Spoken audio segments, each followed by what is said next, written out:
In today's video, we're going to talk all about carb loading because I get a lot of people ask me, is carb loading worth it? How do you actually do it? So I'm going to cover carb loading. We're going to talk about what it actually is it worthwhile doing in the first place? And then how do you actually do it in practical terms so that by the end of this video, you can walk away with the hints and tips that you need if you like to implement carb loading, to give it a try, and you can really see if it works for you or not. So let's get into the video. My name is MJ, this is Planted Nutrition. We're an energy optimization and endurance nutrition specialist. We help people just like you conquer the complex world of nutrition so that you can make the right food and fueling choices which will allow you to really conquer your training, racing and recovery potential so that you can be the best version of an endurance athlete that you possibly can be. And as I said, today's video is all about carb loading, so carbohydrate loading. I'm going to talk about what it is it actually worthwhile? Does it give you any performance benefit? And then we're going to talk through how do you actually do carb loading and some hints and tips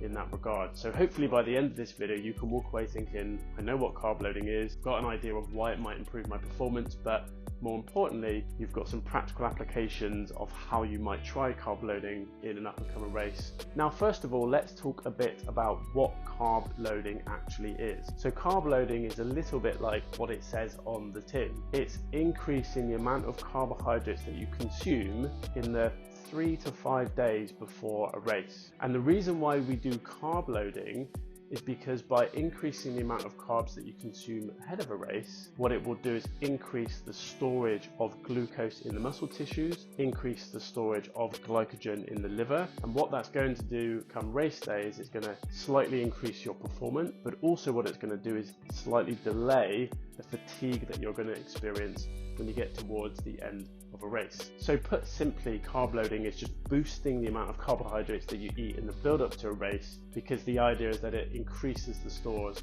of energy inside the body for when you hit race day. Now, there have been many studies about carb loading, and it's old science to think that previously you had to reduce the amount of carbs that you took on board before you did carb loading. That's kind of been debunked now. So really, carb loading is the 3 to 5 days before a race, boosting those carbohydrates up so that come race day, you've got those additional stores. So does it actually work? Is it worthwhile doing? Well, if you look at the studied research, in most cases you'll see there is a performance benefit, and the conventional wisdom is that the performance benefit can be 2 to 3%, which can be quite significant. But the really interesting thing is, if you look at the studies and the research, it will show you that it can reduce or delay fatigue by up to 20%, which I'm sure you'll agree is massive. And if you think about, say, a triathlon that lasted for 5 hours, that means you could delay by up to 60 minutes the fatigue or tiredness that you're going to get. So that last hour, if you carb load correctly, could be absolutely awesome. But if you don't do it, then potentially you could be running into trouble and getting tired towards the end of a race. So in my opinion, carb loading is worth exploring, but there's no harm in trying, and you may find that it could be the difference between you having a really awesome race day and just trying to fight to get to the end. The only other consideration I'd throw out there when it comes to carb loading is what it will do is it will affect your scale weight, and that's because the more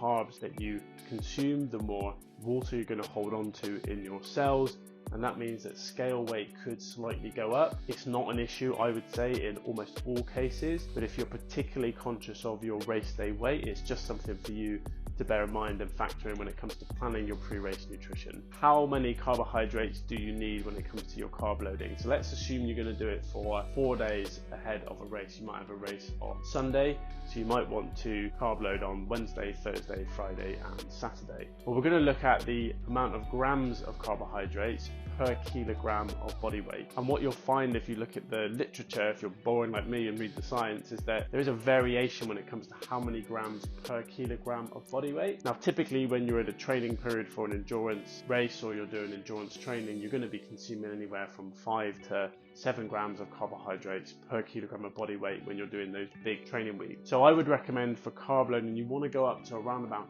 10 grams of carbs per kilogram of body weight. I have seen people go up past that and also go slightly below that as well.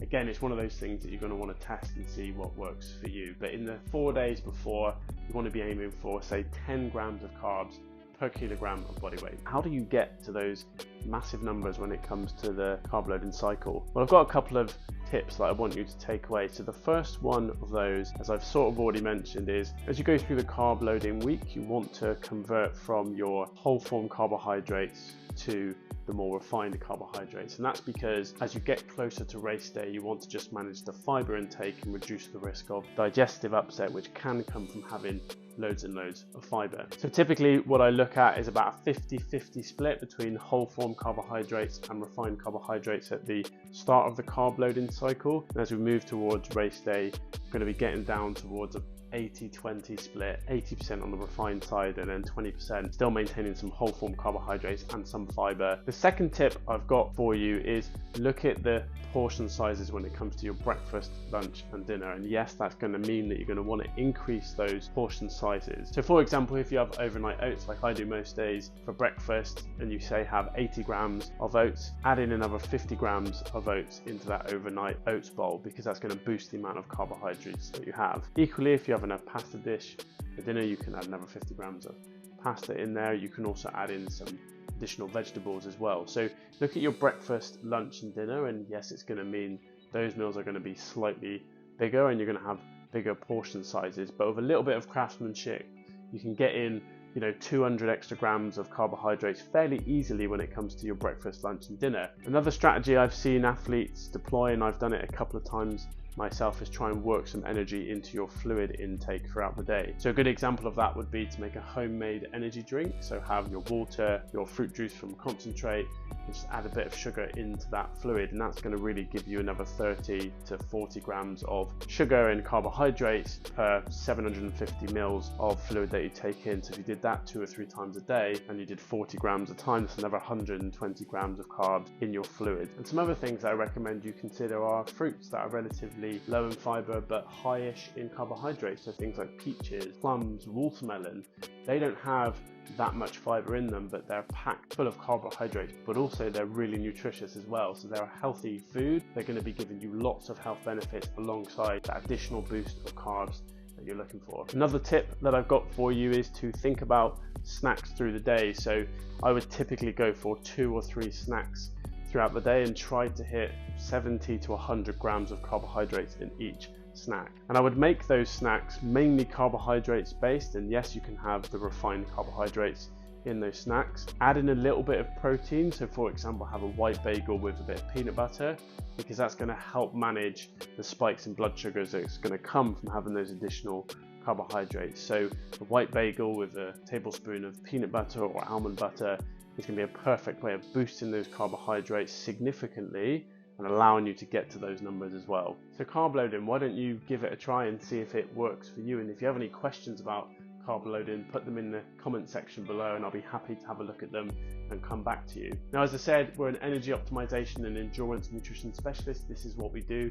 So if you've watched this video and you think that's great, but I could use some additional guidance, some additional advice, well, I've got a free endurance nutrition guide, which I've popped in the link below as well, so you can see our top tips on endurance nutrition.